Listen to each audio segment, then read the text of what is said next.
on this Tuesday, the 14th day of April 2020. Milton Baker along with you, and back with you on this Tuesday. Our guest, the city manager and fire chief in Cherryville and member of the Gaston County Emergency Management Team, Jeff Cash, and from the city of Cherryville also, Dr. Thomas White. Guys, thank you for coming back with us again this week. Thank you, Milton. Great to have you with us. We've been taking folks' calls last week, and we had a lot of good calls. And you can call in live if you'd like to on the show today. Call in. It's 704-435-2844, 704-435-2844, or any of our other local numbers will do.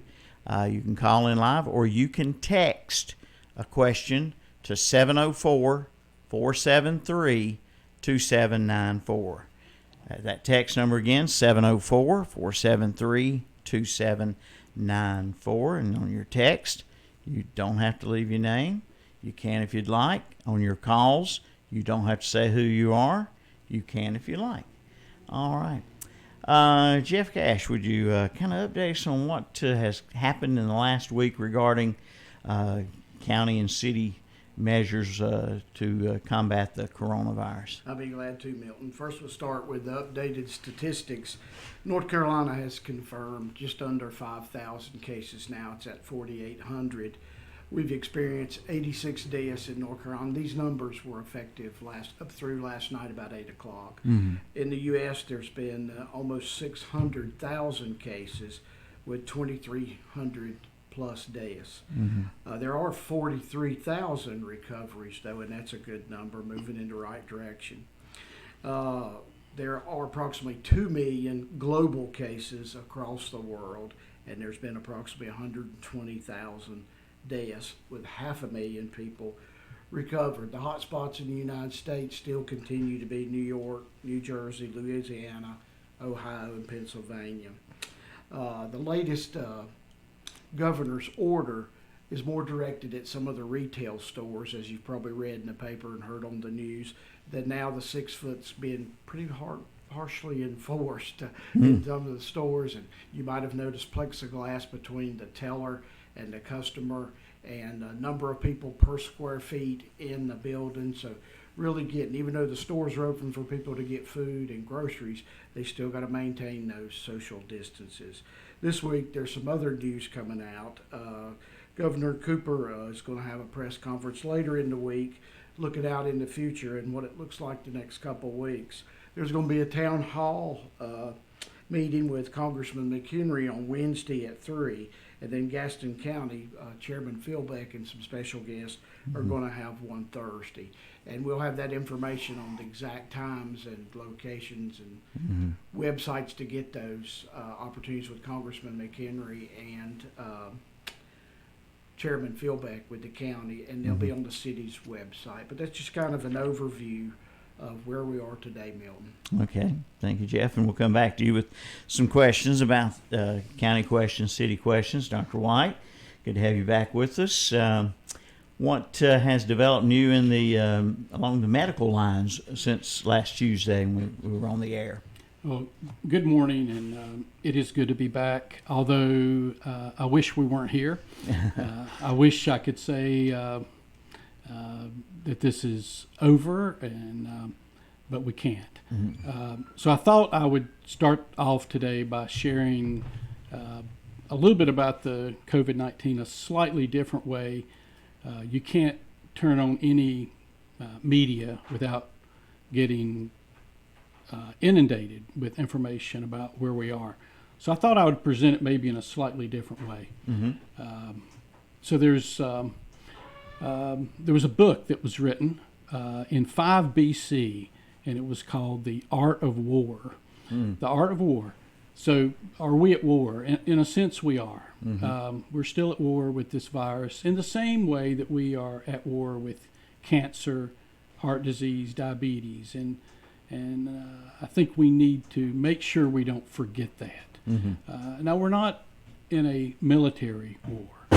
So not everything that applies in a military war applies to this war, but it is a war. And in that book that was written in 5 BC, quite a long time ago. One of the famous quotes in that book was, if you know your enemy and yourself, you will win all battles. Mm-hmm. So I've been doing a lot of thinking about that this week. Mm-hmm. If we know our enemy and we know ourselves. So what do we know about our enemy, about this coronavirus? We know it's highly contagious. Mm-hmm. We know that it spreads significantly through the population, and we know how it actually gets inside human cells to infect us. We know that it affects males more than females. More men have died than females. We know, at least in the United States, more elderly die than young people. Mm-hmm. We know that people who have heart disease, high blood pressure, diabetes, and are obese are more likely to die. And so we know a lot about this enemy. There are things we still don't know. We don't know for sure, if you get infected, do you have immunity? Mm-hmm. We don't know how long that immunity would last. We still don't know what are the proven effective treatments, Mm-hmm. and we still do not know what vaccines might work to prevent it. Mm-hmm. And also a real practical point, we still don't know about this enemy. How seasonal is it? Mm-hmm. It does look like most of other coronaviruses are seasonal. They tend to peak in January and February, go away in warm months. We still don't completely know, will this coronavirus follow that same pattern? And then what about knowing ourselves? Mm-hmm. Where do we stand with that? I've been amazed at how patient, knowledgeable, action-oriented folks have been. I think Americans have always prided themselves that when there is a crisis, whether it be a world war, whether it be polio, whatever the crisis, folks band together, they work together, they try to solve it. I think we know that about ourselves. We know that we have a highly motivated capitalistic system. Folks are looking for drugs, vaccines, and we have a system that rewards companies, scientists, and laboratories for taking those chances to come up with solutions. So we know that about ourselves. What we don't know about ourselves, I think, right now is how patient are we going to be? Mm-hmm.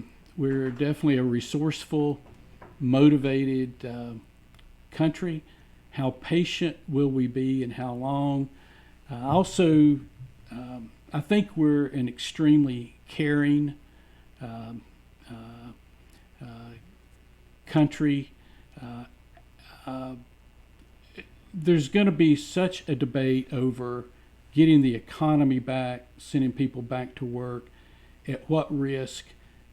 If we just sent everyone back today, we know that we're going to put a lot of elderly at risk, people with medical conditions at risk, certain groups in our society at greater risk. For instance, African Americans are doing much less well with this virus than other ethnic groups. So, how caring are we going to be? We care about the economy. We care about people's lives, so I think that we know a lot about this enemy. We know a lot about ourselves. There's still more we need to learn. Yeah. All right. Very well said there. And some topics that you hear in discussion regarding not necessarily the medical part of it, but like I say, the economic part of it, the getting people back to work. I guess, Jeff, maybe this question for you. As far as the county and state orders go, some folks are wanting to see action a little quicker than sooner than later, I guess you could say. And do you think what's the Gaston County? You mentioned Tracy Philbeck, County Commissioner Chair. I've seen where he's kind of advocating maybe letting the counties, the states, make these decisions without, the federal government coming in. Of course, Gaston County initiated its order first, then the state came along, and then the national order came along. So local governments have proven, that they're taking, this very seriously. Yes, and the stay-at-home order for the state was through the end of the month, and likewise with the county. But you're right, Commissioner and Chair Tracy Philbeck did send a letter to the governor asking to give that authorities back to the counties and let them evaluate them on a county-by-county basis. Some of the counties that are more affected might have to usher in the back-to-work schedule in phases, and some with very low cases could go back earlier. But that's being debated now by people at the state and federal level. But there are good news, there's great news about some of the federal dollars coming down. A landmark $2 trillion package is coming down the pike, not only for businesses and for communities, municipalities, counties, the state, but also for individuals. Those first checks went out last week of the CARES legislation, and a biggie for the businesses. And I want to bring and share this information with businesses in Cherryville and surrounding about the small business section. The Small Business Administration has 3 programs: the Paycheck Protection Program, the Small Business Debt Relief, and the Economic Injury and Disaster Loans. So those are 3 programs that have billions of dollars in them, and all folks have to do is apply. And I have a phone number and a website here that I'd like to share with folks as they get time to get a pen. These are very important, and it's the Small Business Administration. And you can go to their website. It's www.scba.gov/coronavirus. And then there's a number, the Customer Service Center, and be patient. There are people having trouble get through, but keep calling. 800-659-2955. And for those who need assistance with hard of hearing equipment, that number is 800-877-8339. And you can even email at disastercustomerservice@scba.gov. And they can answer your questions, tell you where to apply, where to find the applications on the website. And this is kind of designed for small business, and that definition is 500 employees or less. So that makes a lot of the Cherryville area businesses eligible for these Small Business Administration loans. It's great news that Washington's willing to assist. Dr. White? I think everyone remembers the experience of going on a family vacation, car filled with parents, children, or maybe just a crowd of friends going on a vacation or on a trip. And everyone in the car has a different idea of where to stop next, which road to take, what direction to go. Do you turn left to go to Myrtle Beach, or do you turn right? This feels a little bit like that. While we're trying to make these decisions about going back to work, opening up businesses, staying at home, using a particular drug, what path do we take? It feels like there's multiple people in a big, big car. Everyone's got their opinion, and then whose voices are we going to listen to? We're going to listen to federal government, we're going to listen to local government, state government, the scientist in the car, the physician in the car, the public health official in the car. There are a lot of voices, and that's what makes, I think, this quite a challenge right now. I would hope that we, and I'm biased, I hope we will lean heavily on the scientist in the car giving directions for now. And that can't be the full consideration, but I would hope that we lean that way. Topic for either one of you, our guests here today. In the news today, there was a headline: Gaston County recovering the cases of recoveries taking a good is a good trend the way things are going with that, but then figuratively turn the next page. North Carolina numbers continue to rise. So where do we stand? Are there any light? Is there a light at the end of the tunnel, so to speak, or is it too soon for that? A lot of people are hoping and targeting the 1st of May. But I agree with Dr. White. We need to be listening to the scientists and the doctors who are researching and have the data at hand. And we are beginning to crack the curve. But it's still a long road, and we don't have all the answers. And maybe Dr. White could add some more to that from the doc side. I think we all have seen this image on our televisions of the curve, and we've all heard this concept of flattening the curve. Flattening the curve so that our hospital systems aren't overwhelmed with sick people all at once. If we flatten the curve, we spread that out over time, and hopefully as folks develop immunity, the number of cases actually goes down and the number of deaths goes down. What we need to remember, because every day we hear the statistics on how many cases and how many deaths, it's been emphasized, and I think worth pointing out again, that even when we reach the top of that curve and we start going down the other side, the number of deaths will go up for a while. So that's very discouraging. It's very depressing, and it will be. And I can't say anything to make it less depressing, except don't be fooled. We may be going over the peak and down the other side. Deaths may be going up because they are the result of people who were infected on the other side of the curve.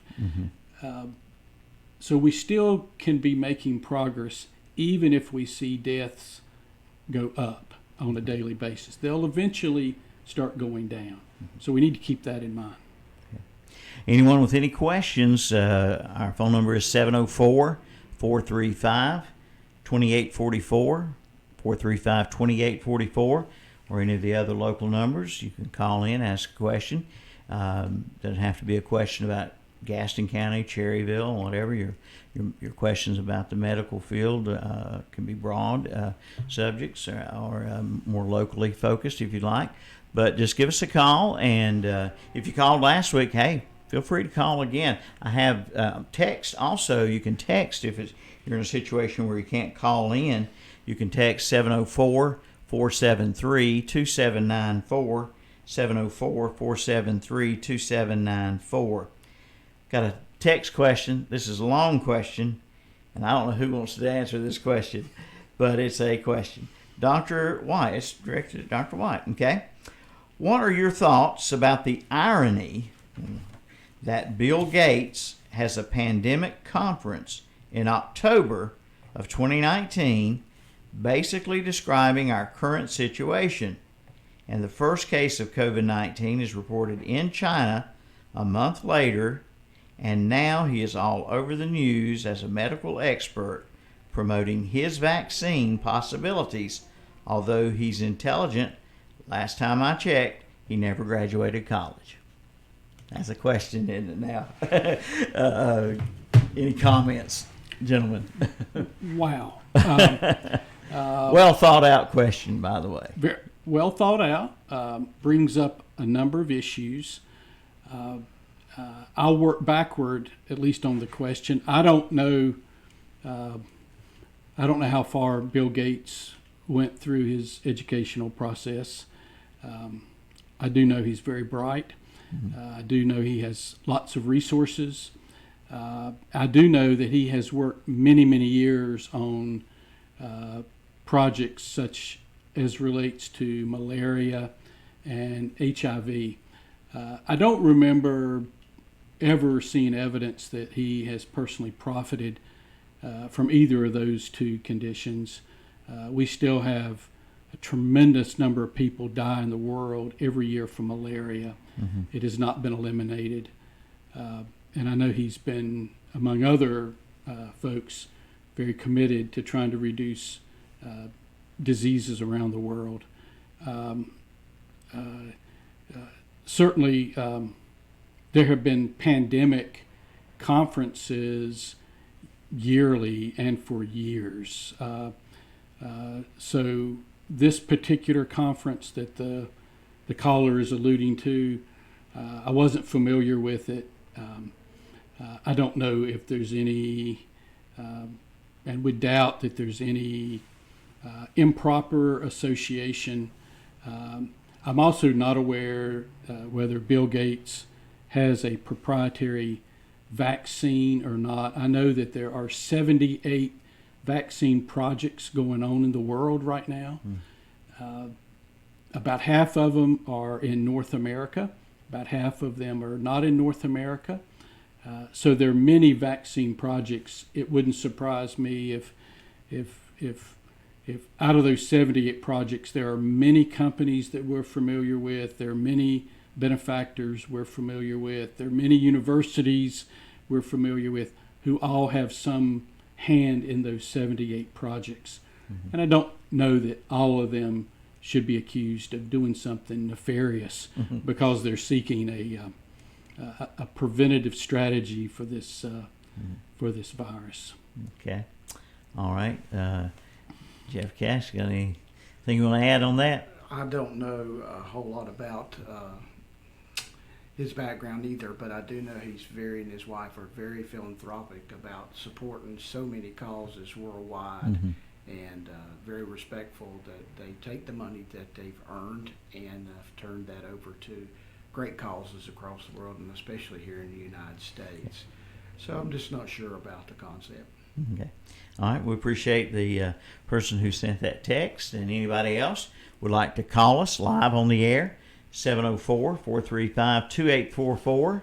That's 704-435-2844. Other numbers are 735-8071 or 482-1390. Don't be bashful. You don't have to tell who you are. If you would rather send a text, you don't like the sound of your voice on the radio, if you'd like to send a text, 704-473-2794, 704-473-2794. Dr. White? So I'd like to share something briefly and get Jeff's comments on it. Talked to a friend yesterday who talked to a neighbor who commented that they believe that this virus is still a hoax, that the virus doesn't exist, and that we are being fed a bunch of lies. I would hope that that's not a common belief. We have a huge number of individuals just in this country who have become sick with this virus. I think Jeff mentioned deaths in this country, 23,000 deaths to date in this country. 23.6. 23.6. I have friends who are directly on the front lines fighting this battle in hospitals. I know a nurse in the Atlanta area who works 14, 16 hours a day, has held people when they die while their family can't be in the intensive care unit with them at their moment of death. This is not a hoax. There might be a lot of misinformation. There may be some scams that come out of this. There undoubtedly will. But the virus and the illness itself is not a hoax, and I hope we can hear fewer and fewer people suggest that. Jeff, what are your thoughts on that? I agree. From the emergency management side, the larger cities, the hospitals have only limited space for morgue areas. So FEMA's having to come in and set up, on-site morgues.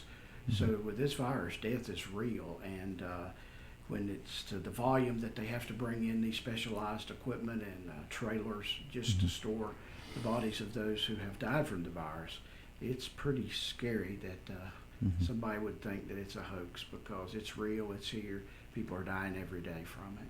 Okay. Let's go to telephone. I think we got a caller still there. Good morning. You're on the air. Good morning. Hey, I Miss. have a question regarding to the virus, and also it's mostly pertaining to the checks.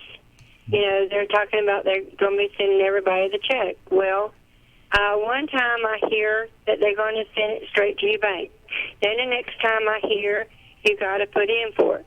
Well, I'm a senior, so do I got to worry? Question. Okay. Everybody that files an income tax return is going to get the stimulus money. It depends on your income, and you're going to get it directly drafted to your bank account. If you do not file an income tax return as a senior or other, then you probably need to go on the website and find out exactly how you apply for it. If you did not file a tax return the past few years. And the best advice is to get on the website, the Small Business Administration or the federal website about how to apply for the stimulus funds. And see, I don't use the website and all like that, so they say, well, you don't, I had a tax person that say, no worries, it's going to your bank, no worries.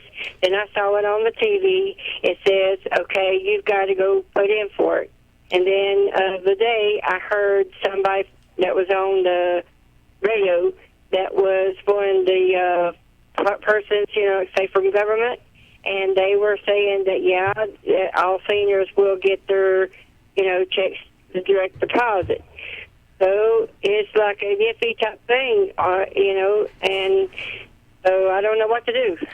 I would try to be patient if possible. Wait a couple more weeks, and if you haven't seen anything deposited to your account, just give me a call at City Hall, and that's 435-1700, and I will try to follow up for you and see what we can find out. But I'd be patient a couple more weeks. There's 80 million checks. That transaction has to take place, so it's going to take them a while. But I do know for a fact that they started appearing in bank accounts last week. But be patient, give it a couple weeks, and if not, then give me a call. I'm Jeff Cash, I'm the city manager, at 435-1700, and they'll track me down, and I'll see what I can do to help figure it out for you. Okay. Well, I appreciate it, and I'm not in no hurry, but I was just curious, because hear one thing and there's, hear another thing, so I figured if anybody would know, you would know, and I appreciate your time, and you keep up the good work, you and everybody, and I thank you very much, and have a nice day. Thank you. All right. Thank you, ma'am. Appreciate the call. And anybody else would like to give us a call, 704-435-2844. Got a call coming in. Let's see. Are you calling to ask a question? Yes, I am. Hey, Milton, this is Steve Evans. Hey, Steve.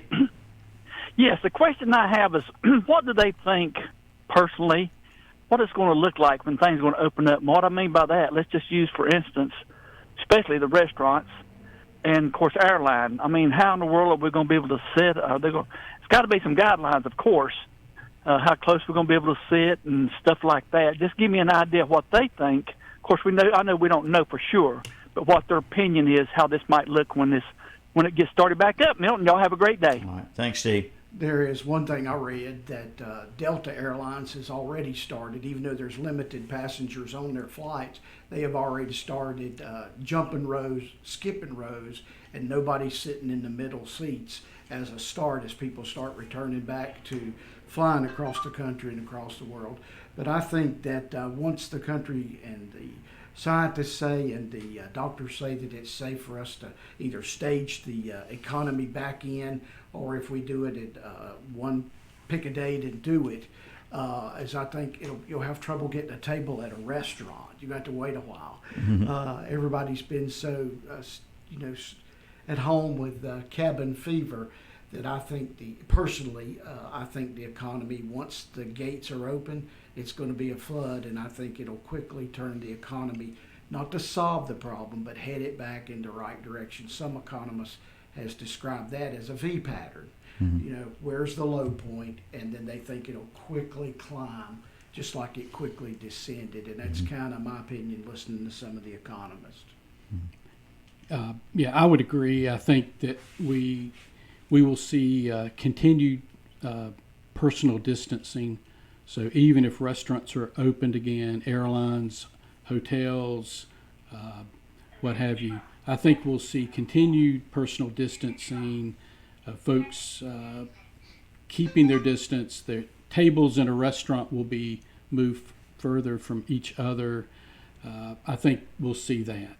I also think we'll see a likely, and I'm not if I were an expert, I'd probably be on a network television show this morning, not in Cherryville. So I'm not a viral expert, but if I had to predict, in addition to that, it would be that states and areas of states will return a little more to normal sooner than other areas. I think part of it's going to be based on the penetration of this virus into certain communities, certain states.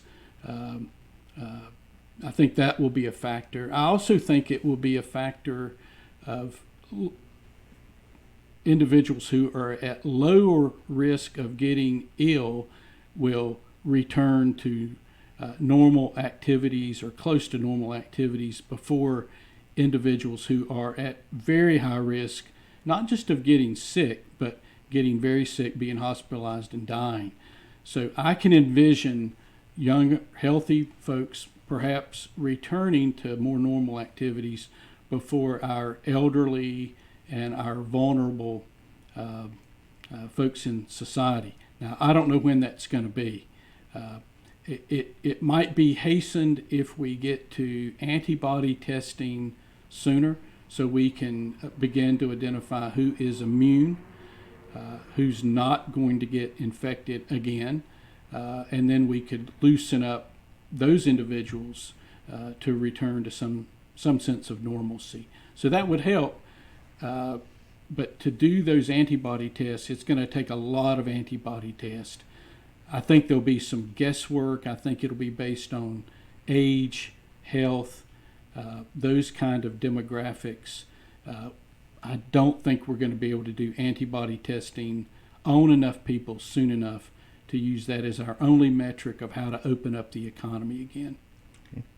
Gentlemen, quite a few texts today, and that's good. This question says for Dr. White, when will North Carolina have access? Well, I think this is what we've just been talking about maybe. When will North Carolina have access to the COVID-19 testing? Question mark. Why is taking so long? Question mark. Wouldn't you want to know if someone is positive before they came into your practice? Question mark. Great question. Absolutely. And I think we're all very, very anxious for more testing. Now, testing is available. The problem right now is the turnaround time. Mm-hmm. And the turnaround time varies from laboratory to laboratory. And for instance, some of the big reference laboratories, the turnaround time now is 10 to 12 days. Now, that's not because they're not working around the clock. It's not because they're not working hard. It's because they have been inundated with specimens. So as hard as they're working to get a result back in 10 to 12 days is it's frustrating and almost makes you wonder, well, what's the purpose of doing the test if you're not going to know an answer in 10 to 12 days? Other laboratories, a couple of examples are laboratories that are being utilized by some of our local hospital systems, can give an answer in 24 to 72 hours, much quicker. It's important, though, that we don't overload those systems with those of us who are just curious. Gosh, I'd like to know if I'm carrying that virus. If we overload those systems with folks who are not sick or mildly sick, then their turnaround time will become 10 to 12 days. So, yes, I wish that we had testing for everyone. I think you have to assume without testing that everyone is potentially contagious. Take proper precautions. If I have a patient come into my office, as I did this morning, they wore a mask. If they were infected, they had no symptoms, but if they were, that would at least reduce some of their contagiousness to me and to my staff. My staff and I take proper precautions, and that's about the best we can do. We can't test everyone before they enter a doctor's office or leave their house. We don't have enough tests, and the turnaround is not fast enough. Okay. One quick question I have. You mentioned there, someone would say, "Gosh, I just wonder if I have it."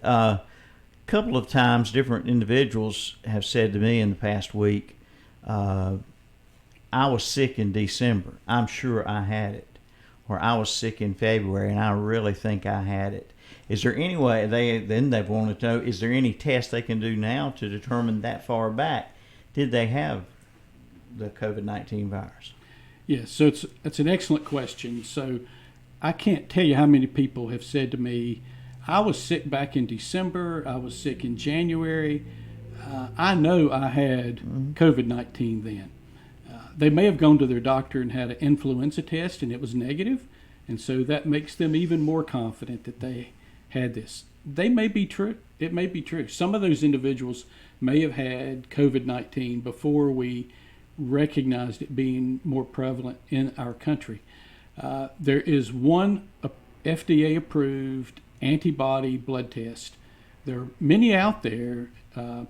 Some I would be skeptical of, but there's one that's FDA approved, and it will tell you yes or no you have antibodies against the coronavirus. There's two antibodies that folks need to be familiar with. One is what's called an IgG antibody that tells you that you had the infection previously, may have been weeks or months ago. And then there is an IgM antibody that says you have an infection in the very recent past, like in the past week or two.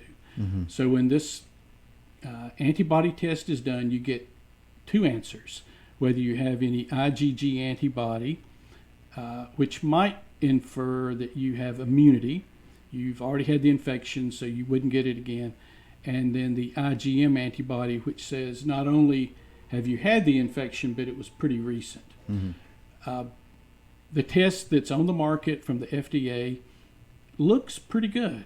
Now, it's not been studied in millions of people. The data that we have on it is probably from 150 patients, which is not a lot. Right. We wouldn't, we want our cars to be driven. If you buy a new car that just came out, you'd like for more than 150 test drives to make sure it's safe and all the kinks have been worked out. But of 150 patients, they found that this antibody test was very sensitive. If you have been infected with coronavirus, it picked it up about 98% of the time. And it also looks like it's very specific, which means that if it says positive, it probably is the coronavirus that's showing up. But there'll be some people that test positive, even with this one, that never had the coronavirus. They had some other virus, but it makes the test look positive. So that person may get a positive test and think, well, I've already had it. I can go out and do what I want to do. That happens about 5% of the time. So we have to be careful if we start using antibody tests to say who can go back to work and who shouldn't. There is going to be an error rate in all these tests. So we only have one now. We sort of know what it does. If I were sick in December and January and I wanted to know was it COVID-19 or not, I think right now I would wait until this antibody test was more readily available and more proven ones on the market. I think we ought to be using those, right now for those frontline workers, firefighters, police, hospital workers, to see, can we start identifying which of those perhaps are protected so we can get them back to work or keep them at work. I don't know that we ought to be using limited resources for everyone right now. And I can echo that. I had the opportunity to be on a conference call with a firefighter from Virginia who went through the process. And, this time of the season, we just come through the flu season. It's still lingering, I'm sure. Mm-hmm. And I'm prone to allergies this time of year. Mm-hmm. So automatically I think I got the virus. Yeah. But this firefighter said, and this was his own words, and I quote, he said it was the flu on steroids, the flu times 100. That he had a very tough time. Yeah, I was just getting ready to ask on a scale of 1 to 10 if the COVID-19 coronavirus, if it's a 10, the flu that we think of, where would it be? Where would past things like what have we had? We've had the Ebola, we've had the swine flu. Where would they be on a scale of 1 to 10 compared to what we're going through now? Well, I think, and I'll let Dr. White allude to it, but I think it depends on the individual, of course. Mm-hmm. If they have pre-existing conditions, their age, obesity, diabetes like I have. So I think those are factors that's got to be calculated in. Mm-hmm. But after hearing this firefighter, I knew that I did not want to get the virus. So it's a good question. So let's assume that this COVID-19 on a scale of 1 to 10 is it's the worst flu that you've ever had. Let's say it's a 9 or a 10, maybe compared to traditional seasonal influenza, which might be a 7 or an 8. So it is being described as a much more intense virus. The fatigue is more profound. The shortness of breath is more pronounced. The difference between these viruses, and this coronavirus is a coronavirus, it's not an influenza virus, but they have very similar sets of symptoms. So you compare that to Ebola. One of the differences is if you get Ebola, you die rapidly. There's not a lot of time for suffering. There's not a lot of time for being able to describe how bad you feel. Ebola was a virus that when you contract it, you die really, really quickly in a horrible, horrible kind of way. And that virus, once the person has died, the virus is gone. So that person with Ebola didn't have a chance to spread it to 30 other people. You identify someone with Ebola, you put them in a hospital room, you isolate them. You've kind of taken care of the Ebola. The problem with this coronavirus is that the person may get infected, they may not know it, they may have minimal symptoms. Over a 10-day period, they get sicker, and during that 10-day period, they've infected a lot of other people. And that's a big difference from Ebola, which it hits hard, fast, and over. This has the potential for infecting a whole lot more people. Okay. Text question from one of our listeners. If either of you were governor, looking at the data, what would your plan for us to get back to work? Give us your estimated date. I think we may have already talked about some of this. Next, would you send students back to crowded buses and halls before the fall? I can answer that. I don't want to be governor, and I will never be governor, but I think Jeff Cash would make a great governor, and I would defer to him because I think he would make exactly the right decisions. In my personal opinion, I hope it's quicker than later, but we got to listen to the scientists and the doctors. And if I was governor, I would make sure that it was safe first for the rest of the population. Now, the school system, these kids are all in the same classroom, close proximity. I think it's going to be difficult. And I know students and parents, teachers and administration has lost a lot of time already this year. But it's so important that they still continue to act on all of the recommendations from the governments and from the docs and the scientists. So that magical date, I do not know it. Definitely, if I was governor, though, I would give more money to emergency management operations. Okay. Now, let's see. Our next question. This is an interesting question. I was tested for COVID-19 yesterday.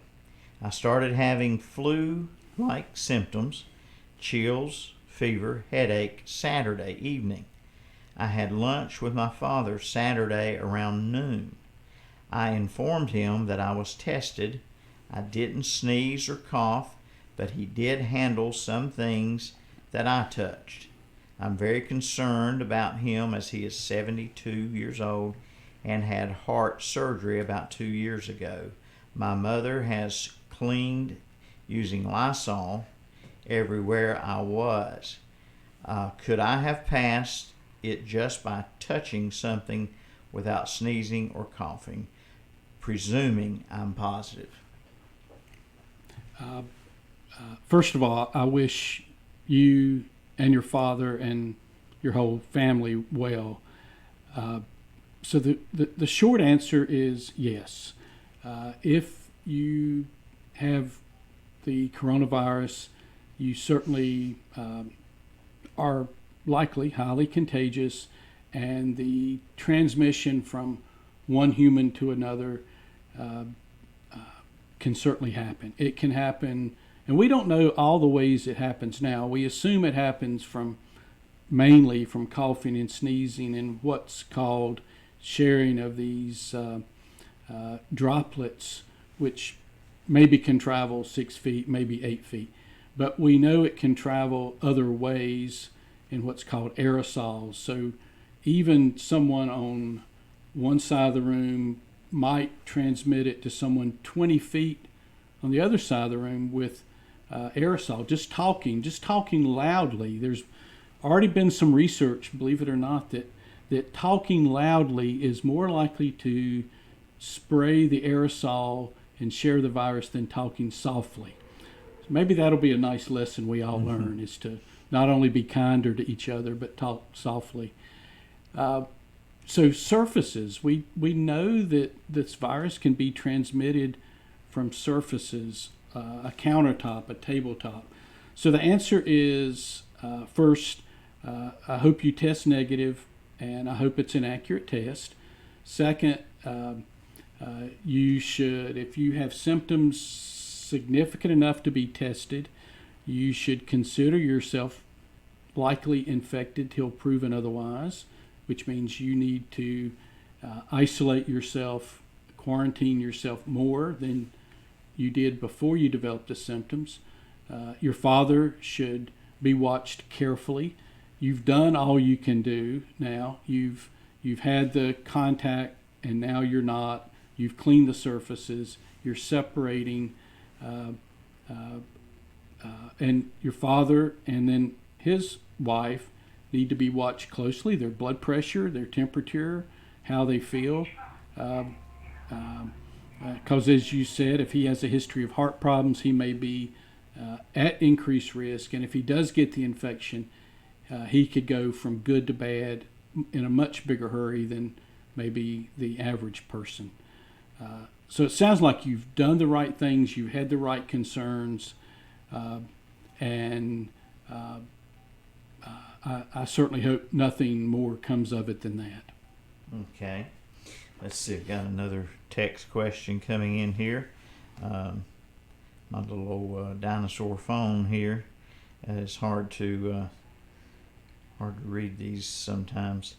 Here we go. Could you give a list of reputable websites to get accurate information? That's the first part. Second part, if you get the virus and have minor breathing problems and it is getting, it didn't finish, the text didn't finish. I think they were going to say it's getting better, but I'm not sure what they were meaning. If whoever sent that question might want to resend it to me. I don't think I got it all in its entirety. So I would be glad to help with a list of websites. My first thought is I can go on my practice's Facebook page, which is Hometown Direct Care on Facebook, and I will, in the course of today, list a number of reputable websites that will give you information on the the statistics on the virus, the signs and symptoms, updates on treatment. Much of that it will be from CDC and World Health Organization, but there are others. So I'll be glad to list that. If you look up our website on Facebook, I'll have that posted. The other is our city manager shared that if you call City Hall, get a message to him about some of the disaster relief funding, and he'll get an answer. You can also call and leave me a message at 704-435-1100. That's 435-1100. Leave your name, contact information, and I can answer more specific questions there and get help you get to information and websites that you need. Dr. White mentioned some of the main ones. Also, the governor's website is awesome information, as well as the North Carolina Health and Human Services website. Great information at the local level that includes a lot about Gaston County. Okay. One thing someone mentioned to me earlier is they said, I would like to know where deaths from the flu and deaths from corona stand compared to each other at this point.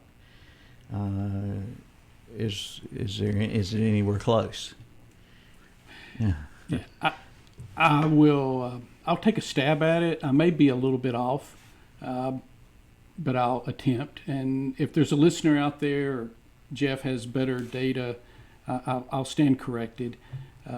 But just taking a couple steps back and looking, we have about 700,000 deaths every year in this country from cardiovascular disease, heart disease. We have about 150,000 deaths in this country every year that's attributable to the seasonal flu. Now, those sometimes get overlooked because they're occurring in hospitals and nursing homes. They're labeled as pneumonia, but influenza is responsible for approximately, and again, I can certainly be corrected, about 150,000. So if right now we're at 23,000, we think that death rate, unless things change, it may double every 7 days. Now, it will taper off, but we may go through another doubling of that. We may go through a doubling and then another doubling. We still will fall under the number of folks who die from seasonal flu. Now, we didn't know that, and we still don't know. There were projections of much greater death rates from this in the beginning. But if we are lucky and fortunate, we may come out with less than 100,000 deaths, and that would be less than the seasonal flu. But if we did nothing, it would be much more terrible. It was early estimated. We're 2 million cases in the world, on the planet. It was estimated early that could be 10 million if we not taken action. Yeah. And so some folks, they still say, I just wonder if we did nothing. Well, Jeff, in your firefighting experience, the fire's not going to go out by itself. If you do nothing, it'll eventually burn out. But the flu, the coronavirus, is something definitely you've got to take some sort of action. And one thing too that we haven't talked a lot about, you're seeing more and more folks wear masks or bandanas or whatever, and I think that's important. As I went to a local grocery store Saturday, I was amazed at the number of people that were wearing some type of mouth and nose protection. Yeah. All right, guys, we've got about 3 minutes. Any other subjects, topics regarding you want to touch on? Just remind folks to continue the quarantine and wash them hands and take as many precautions. And if you're in one of those groups that's more subject to this virus with existing conditions, be doubly cautious about your activities. Okay. Dr. White? I know that these are frustrating times, depressing times. We're seeking good news. We'd like to wake up every day and get some good news. What I would like for listeners to maybe take away as a positive is that when you look back over history, and particularly with medical issues, a lot of the discoveries were just by chance. It was that a drug that we were using for this purpose, we found that it was helpful for something else. A vaccine that maybe we've known for many, many years, we may stumble upon a vaccine that actually happens to be protective against the coronavirus. I don't want to go on record as predicting this, but I would not be surprised that we discover something just out of the blue that we never imagined that will be a positive breakthrough, and we will wake up to it one day. I'm not inclined to think this is going to take 2 years to solve this. I'm inclined to think that we will, because people are really smart and they're working hard, and sometimes good fortune and luck does come into play. We'll wake up to some good news. I don't know when that's going to be. Yeah. Milton, I would like to say, and I don't think I had the opportunity last week, and I think the doc may have mentioned it, but our hospital workers, our docs, our lab technicians, our respiratory therapists, the nurses, the people that clean the hospital, first responders, we really need to support those folks. They're doing a fantastic job. Working under tremendously adverse and very scary conditions. Exactly right. Say thank you to those folks. Remember the folks who are working in some of the businesses that are considered essential businesses. Say thank you to them every once in a while too. They're putting themselves out there as well. And yes, I do pray every day for a cure, something to break in the good sense, and we'll get through this much quicker, hopefully. All right, you gentlemen, we'll be back next week. All right, same time, 10:30 to 11:30. Folks, you're welcome to call in with your questions. If you didn't get through today, we're just about out of time. I did get a text.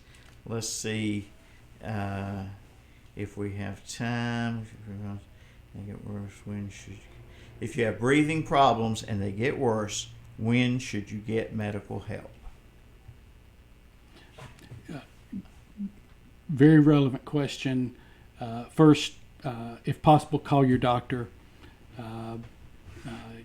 If you're unable to reach your doctor, call your local emergency room, get their advice. That is one of the major warning symptoms for this virus that can indicate that that you're at risk. Mm-hmm. So make a phone call, get advice, seek the guidance of someone.